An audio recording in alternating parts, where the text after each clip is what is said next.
अस्सलामु अलैकुम रहमतुल्लाहि ताला व बरकातुहू। अल्हम्दुलिल्लाह रब्बिल आलमीन। नहमदुल्लाहल्लज़ी नुसल्ली व नुसल्लिमु अला रसूलिहिल करीम, अम्मा बाद। क़ाल अल्लाहु सुब्हानहु व तआला फ़िल क़ुरआनिल अज़ीम वल फ़ुरक़ानिल मजीद। अऊज़ु बिल्लाहि मिनश शैतानिर रजीम। बिफ़ज़्लि बिस्मिल्लाहिर रहमानिर रहीम। इक़रा बिस्मि रब्बिकल्लज़ी ख़लक़। औ कमा क़ाल अल्लाहु अज़्ज़ व जल्ल। सदक़ल्लाहुल अलियुल अज़ीम। व क़ाल रसूलुल्लाहि सल्लल्लाहु अलैहि वसल्लम खैरुकुम मन तअल्लमल क़ुरआन व अल्लमह। औ कमा क़ाल अलैहि सलातु व तस्लीम। सदक़ नबियुल्लाहि सय्यदुल बशर मुहम्मदुन सल्लल्लाहु अलैहि वसल्லம்। அல்லாஹும்ம அல்லாஹுடைய ரசூலும் எந்த நல்ல காரியங்களை எடுத்து நடக்க சொன்னார்களோ அந்த நல்ல காரியங்களை எடுத்து நடக்கக்கூடிய தௌஃபீக்கையும், அல்லாஹும்ம அல்லாஹுடைய ரசூலும் எந்தெந்த தீமையான காரியத்தை விட்டும் நம்மை தடுத்தார்களோ அந்த தீமையான காரியத்தை விட்டும் தவிர்ந்திருக்கிற தௌஃபீக்கையும் அல்லாஹ் ஜல்ல ஷானஹு தஆலா உலகத்திலே வாழுகிற எல்லா முஸ்லிம்களுக்கும் தர வேண்டும் என்ற துஆவோடு என் வார்த்தைகளை துவங்குகிறேன்.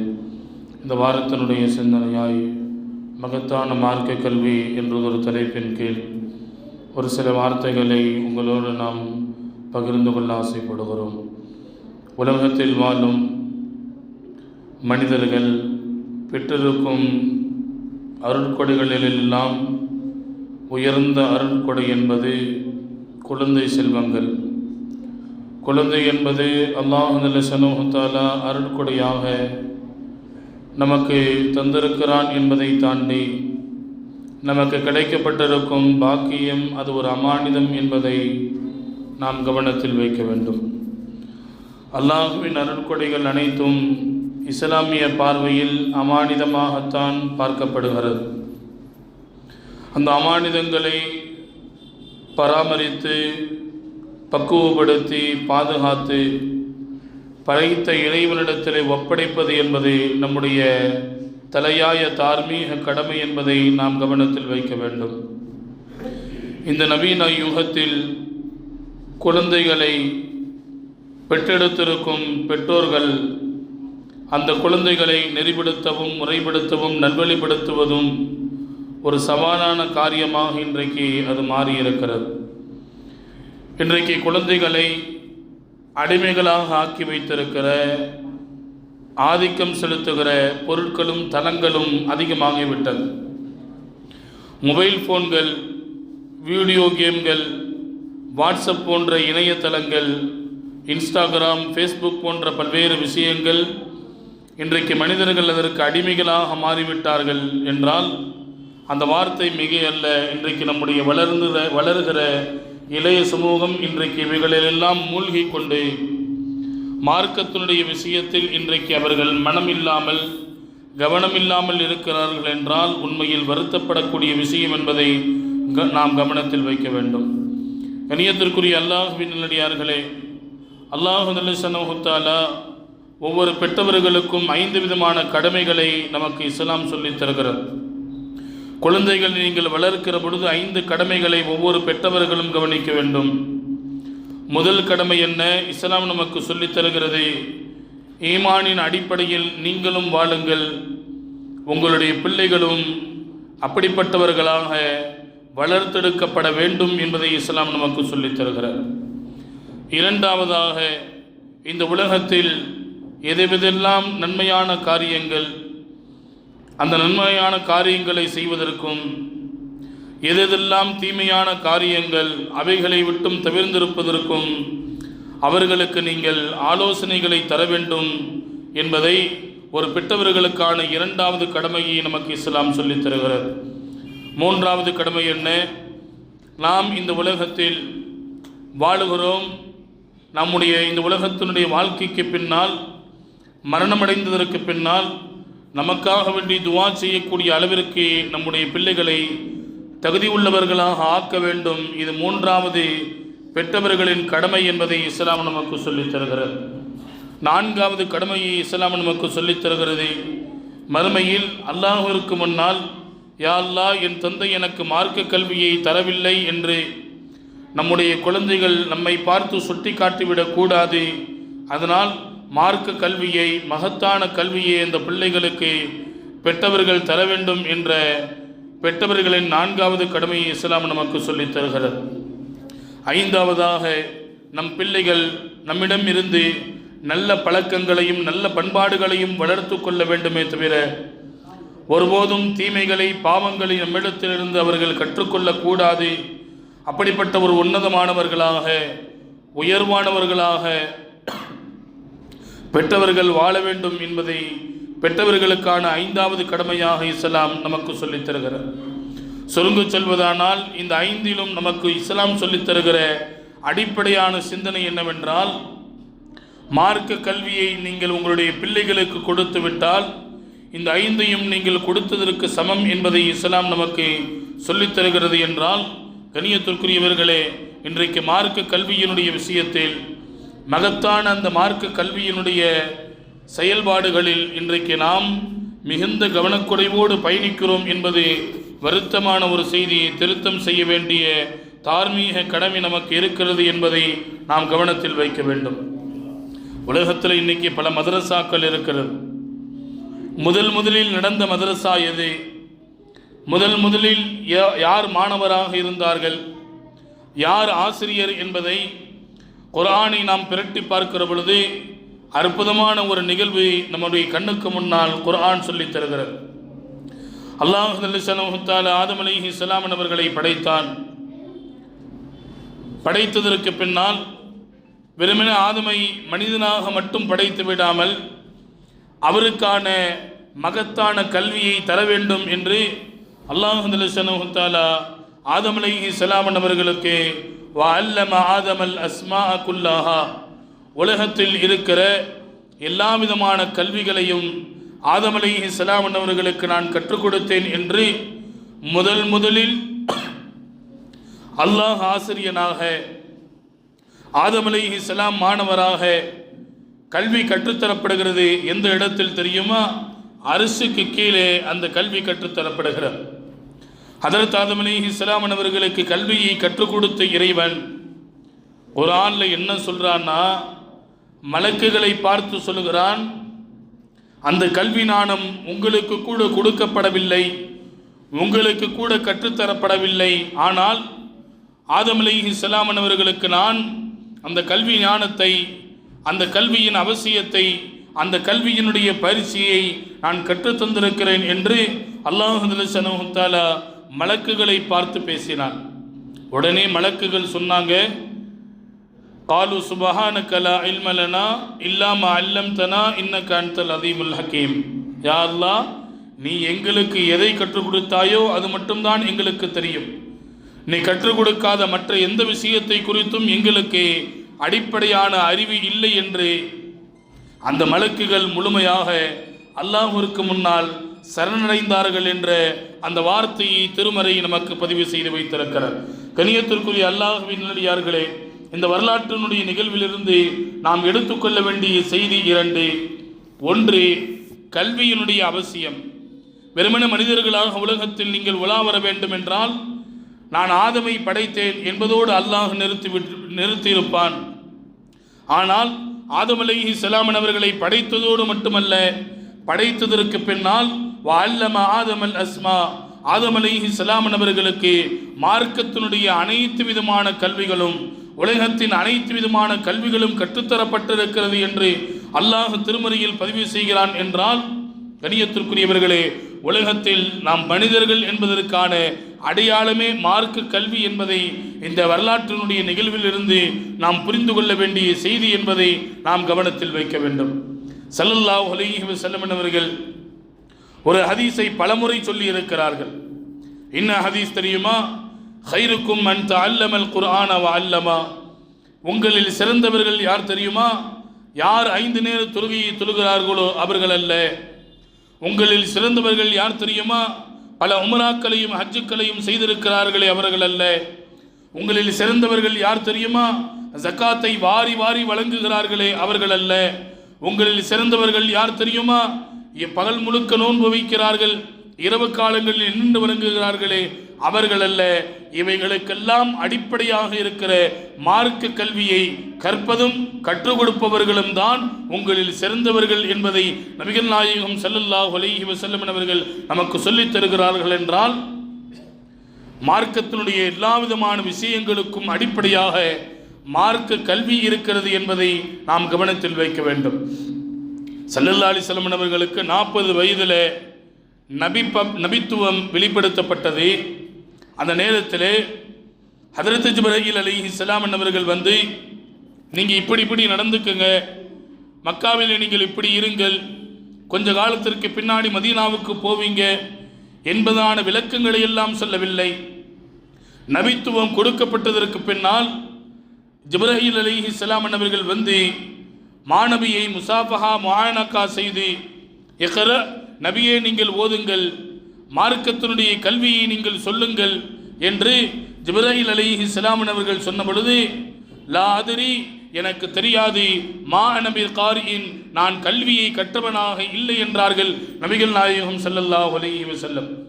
3 முறை சொன்னதற்கு பின்னால் மாணவி ஸல்லல்லாஹு அலைஹி வஸல்லம் இக்ரா பிஸ்மி ரப்பிக்கல்லதீ ஹலக் ஹலக்கல் இன்சான மின் அலக் என்று முதலில் இந்த உலகத்திற்கு இறங்கப்பட்ட அந்த வசனங்களை ஓதி காட்டுகிறார்கள். என்றால் கண்ணியத்திற்குரியவர்களே, நபித்துவம் கொடுக்கப்பட்டதற்கு பின்னால் இப்படி நீங்கள் நடந்துக்குங்க, மக்காவினுடைய குறைசிகள் உங்களுக்கு இடையூறு தருவாங்க, நீங்கள் பொறுமையோடு இருங்கள், மார்க்கத்தை இப்படி நீங்கள் சொல்லுங்கள், இப்படி சொல்லாதீர்கள் என்ற வழிகாட்டல்கள் எல்லாம் சொல்லப்படவில்லை.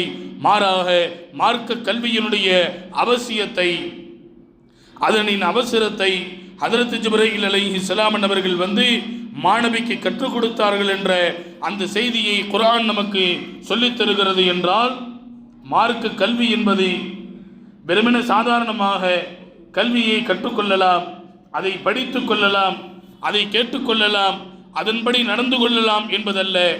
மார்க்கத்தை பொறுத்தவரையிலும் மார்க்க கல்வி என்பது கட்டாய கடமை என்பதை இஸ்லாம் நமக்கு சொல்லித் தருகிறது.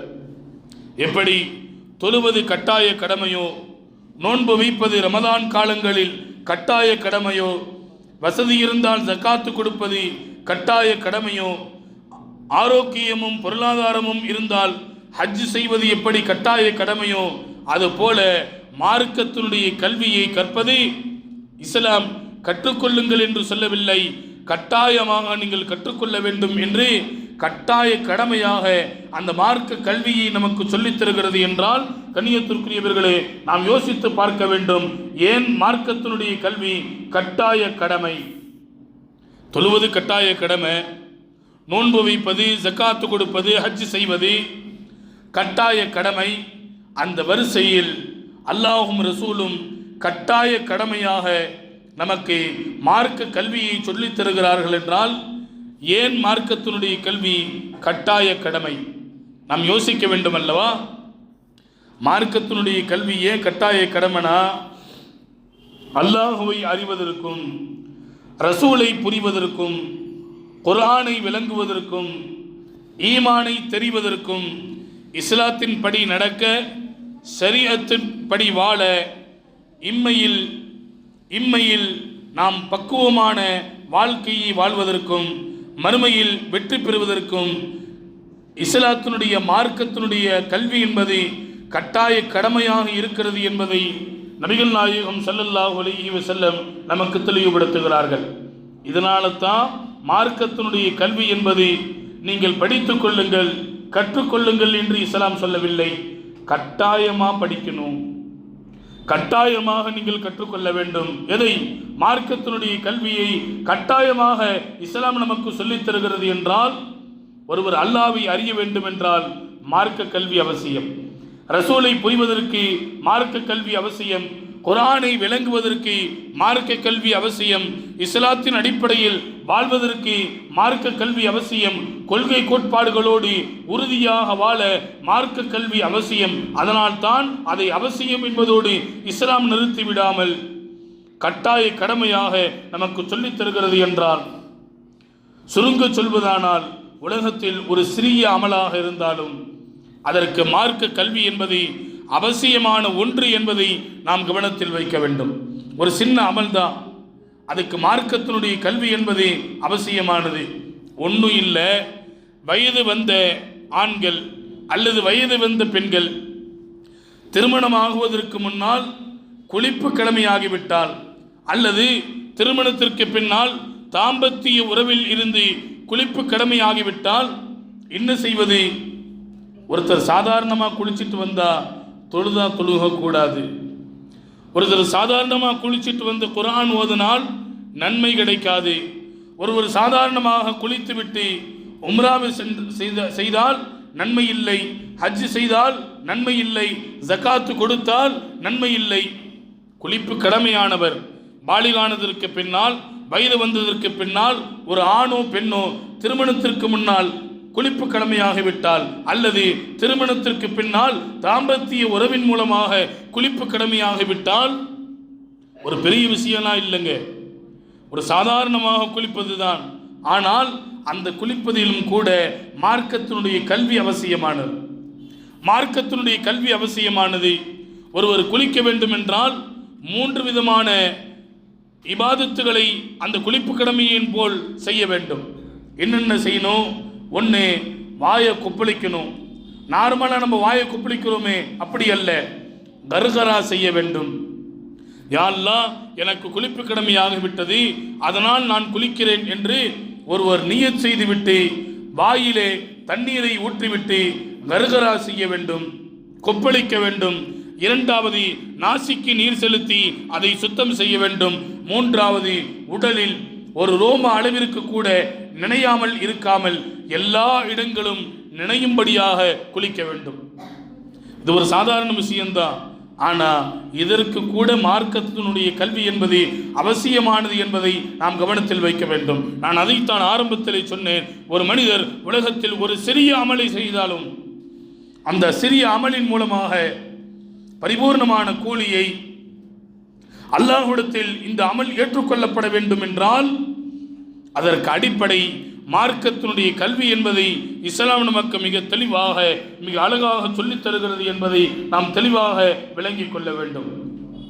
ஸல்லல்லாஹு அலைஹி வஸல்லம் என்பவர்கள் அதனால் தான் சொன்னார்கள், இன்னமா புஇஸ்து முஅல்லிமன், நான் உங்களுக்கு மத்தியில் அனுப்பப்பட்டது எதற்காக வேண்டி தெரியுமா? கல்வியை கற்றுக் கொடுக்கும் ஆசானாக நான் உங்களுக்கு மத்தியில் அனுப்பப்பட்டிருக்கிறேன் என்றார்கள் மாணவி ஸல்லல்லாஹு அலைஹி வஸல்லம் என்பவர்கள். என்றால் கண்ணியத்திற்குரிய அல்லாஹ்வின் நல்லடியார்களே, மார்க்க கல்வியினுடைய விஷயத்தில் இன்றைக்கு நாம் கவனக்குறைவோடு பின்தங்கியவர்களாக இருக்கிறோம் என்றால் இந்த வார்த்தையை நாம் தெளிவுபடுத்தி மார்க்க கல்வியை கற்றுக்கொள்வது அவசியம் என்பதை நாம் கவனத்தில் வைக்க வேண்டும். முதலில் மாணவி நபித்துவம் கொடுக்கப்பட்டதற்கு பின்னால் முதலில் நடந்த மதரசா என்பது மக்காவிலே நடக்கிறது. மாணவி ஸல்லல்லாஹு அலைஹி வஸல்லம் மார்க்கத்தினுடைய விஷயங்களை மக்களுக்கு சொல்லித்தர வேண்டும். குர்ஆனுடைய வஹி வந்து கொண்டிருக்கிறது, அது சம்பந்தமான விளக்கங்களையும் விவரங்களையும் மக்களுக்கு சொல்ல வேண்டும் என்றால் அதற்கான ரகசிய இடம் ஒன்று வேண்டும் என்றார்கள் ஸல்லல்லாஹு அலைஹி வஸல்லம்.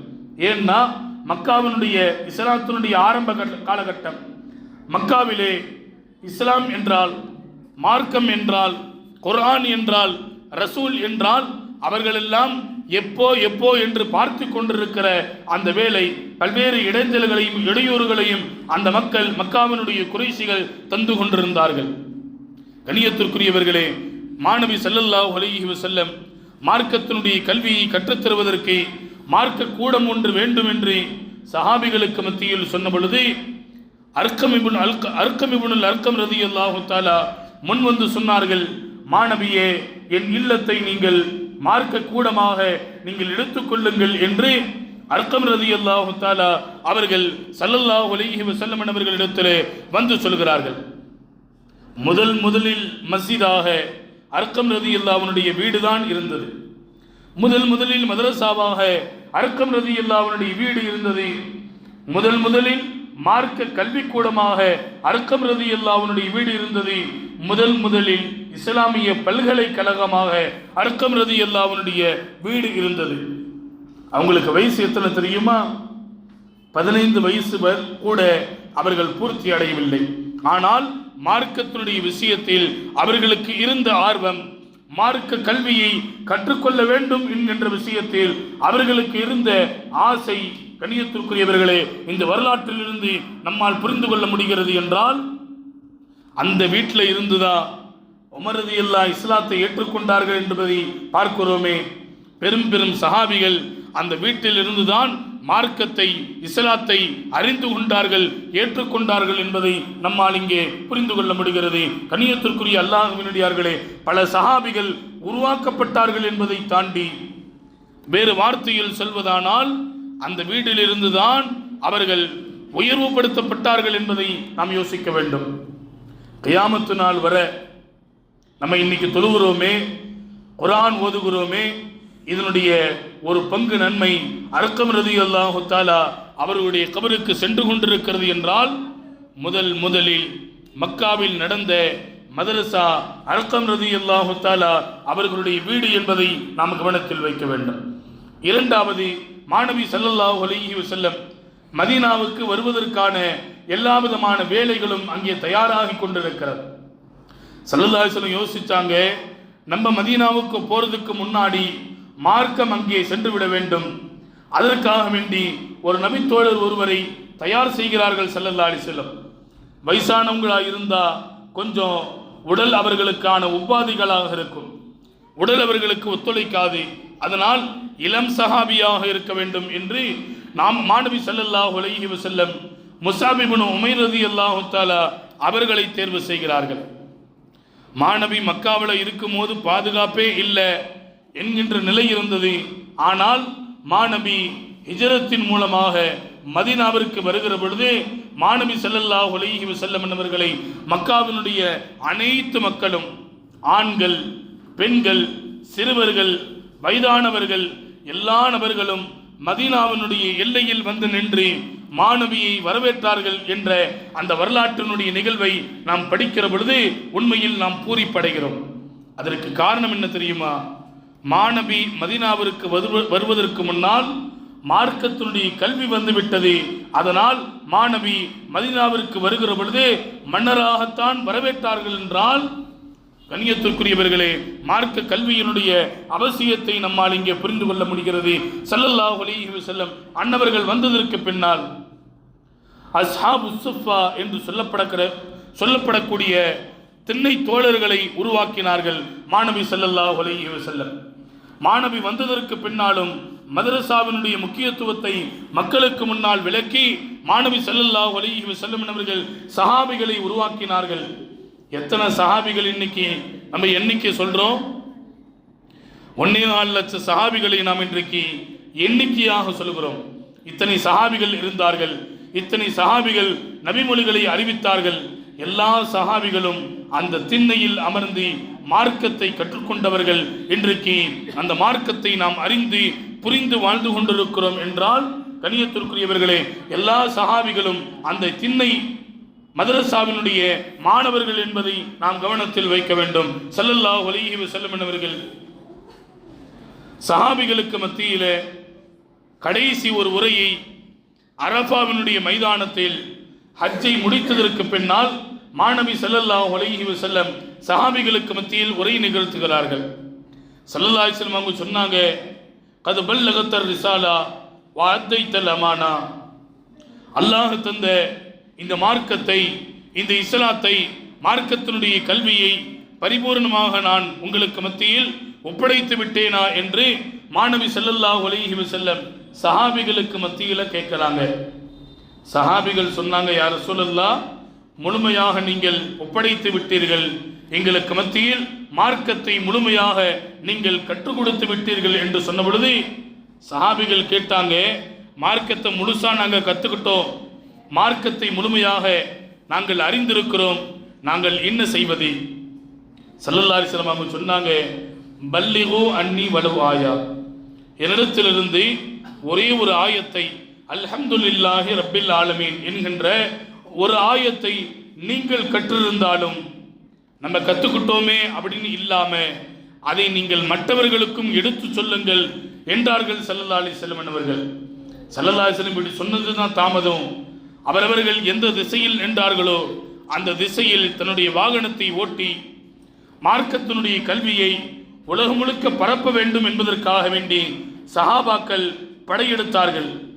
உண்மையான செய்தி என்னன்னா, இன்னைக்கு மதீனாவிலே இருக்கிற ஜன்னத்துல் பக்கி என்கின்ற கபிரிஸ்தானிலே சஹாபிகளுடைய அடக்க ஸ்தலம் என்பது 10,000க்கும் உள்ளே உள்ள சஹாபிகளுடைய அடக்க ஸ்தலங்கள் மட்டும்தான் இருக்கிறது.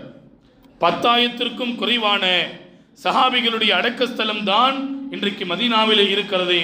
1.25 லட்சம் நபி தோழர்கள், 1.25 லட்சம் சஹாபிகள்.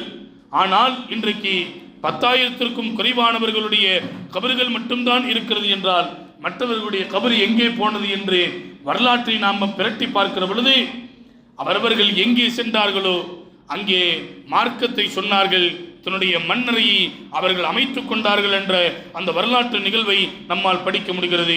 கண்ணியத்திற்குரிய அல்லாஹ்வினுடையார்களே, மார்க்க கல்வி என்றால் வெறுமன மக்தபினுடைய மதரசா என்பதோடு நாம் இன்றைக்கு நின்று விடுகிறோம். அப்படி அல்ல. நம்முடைய பிள்ளைகளை ஆலிம்களாக, ஆப்பிள்களாக, மார்க்கத்தை அறிந்த மார்க்க அறிஞர்களாக உருவாக்க வேண்டும். உலகத்தினுடைய கல்வியினுடைய அதனுடைய அகமியங்கள் எல்லாம் நமக்கு இன்னைக்கு புரியுது. உலகத்தில் அவங்கள பெரிய படிப்பு படிக்க வைக்கணும். ஒரு 3 வருஷம் பல்கலைக்கழகங்களில் படித்தால் அடுத்துக்கு மேற்பட்ட படிப்பு இன்னும் படிக்கணும் அப்படின்னு அந்த பிள்ளைகளுக்கு நம்ம சொல்லித்தரோம். இவ்வளவு படித்தா அமெரிக்காவில் இவ்வளவு சம்பளம், இவ்வளவு படித்தா லண்டனில் இவ்வளவு சம்பளம், இவ்வளவு படித்தா இவ்வளவு சம்பளம் கிடைக்கும் என்றெல்லாம் அந்த பிள்ளைகளை சொல்லி அந்த பிள்ளைகளுக்கான உலக கல்வி ஊர்ஜிதமாக உறுதியாக கொடுக்கப்படுகிறது. ஆனால் மார்க்க கல்வியை நாம் கொடுப்பதற்கு தயங்குகிறோம், யோசிக்கிறோம்.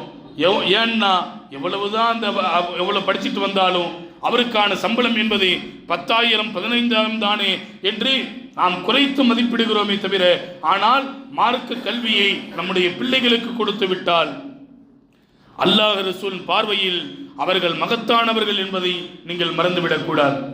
கண்ணியத்திற்குரியவர்களே, மார்க்க கல்வியை பிள்ளைகளுக்கு கொடுத்துட்டா நம்ம மௌத்தா போனதுக்கு பின்னாடி நம்முடைய கபருக்கு பக்கத்தில் வந்து நமக்காக வேண்டி அந்த பிள்ளைகள் துவா செய்வார்கள்.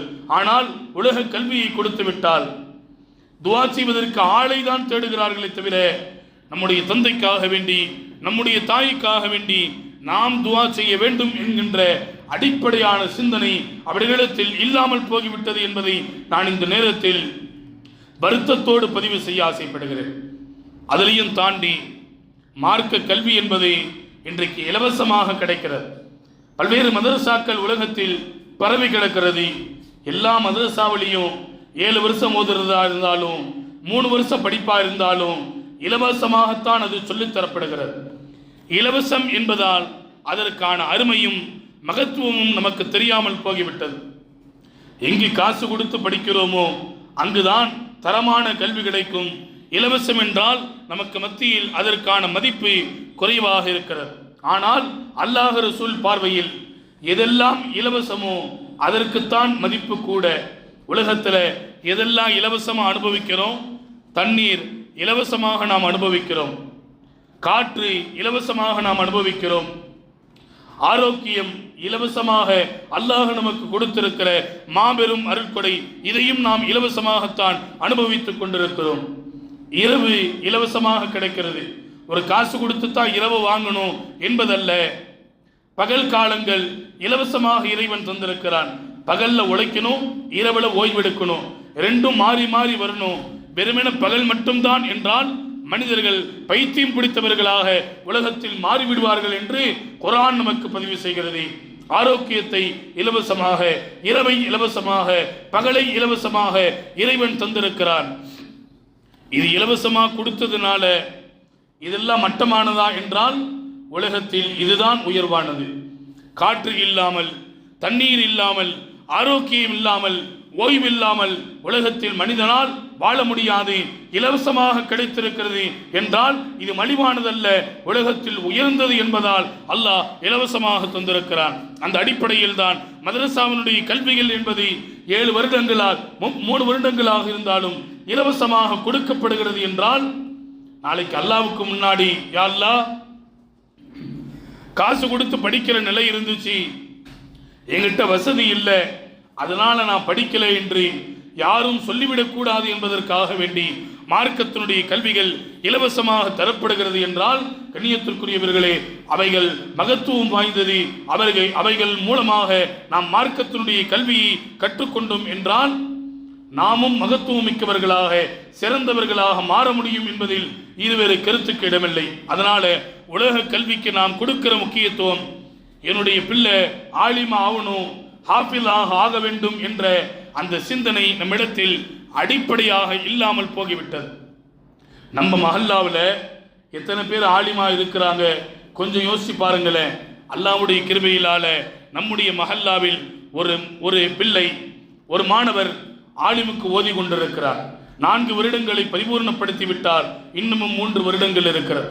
நம்முடைய மஹல்லாவுக்கான பெருமை என்று ஒரு பக்கம் வைத்து விட்டாலும் மற்றொரு பக்கத்தில் நம்முடைய வீடுகளிலும் இப்படிப்பட்ட மாணவர்கள் உருவாக்கப்பட வேண்டும் என்கின்ற அடிப்படையான சிந்தனை அவசியம் என்பதை நான் இந்த நேரத்தில் உங்கள் கவனத்துக்கு கொண்டு வருவேன். ஸல்லல்லாஹு அலைஹி வஸல்லம் அவர்கள் அழகாக சொல்லுவார்கள், ஒரு தந்தை தன் பிள்ளைக்கு தரக்கூடிய அன்பளிப்புகளில் ஆக உயர்ந்த அன்பளிப்பு என்பது நல்லொழுக்கம் சேர்ந்த மார்க்கத்தினுடைய கல்வி என்பார்கள் ஸல்லல்லாஹு அலைஹி வஸல்லம். அதனால் நம்முடைய பிள்ளைகளுக்கு உலகத்தை எந்த அளவிற்கு கொடுக்கிறோமோ அதைவிட ஒரு படி கூடுதலாக மார்க்கத்தினுடைய கல்வியை கொடுத்து இம்மையிலும் மறுமையிலும் நம்முடைய வெற்றிக்கும் நம்முடைய சந்ததிகளுடைய வெற்றிக்கும் அடிப்படையாக இருக்கிற மார்க்க கல்வியை அவர்களுக்கு அவசியமாக கொடுக்க வேண்டும் என்பதை சொல்லி இந்த உலகத்தில் வாழ்கிற பொழுது மார்க்கத்தை அதிகம் கற்று அல்லாஹ் ரசூலுக்கு முன்னால் மகத்தான மனிதர்களாக வாழ்ந்து சிறக்க வல்லோன் அல்லாஹ் வாய்ப்புகள் நல்க வேண்டும் என்று இறைவனிடத்தில் பிரார்த்தித்து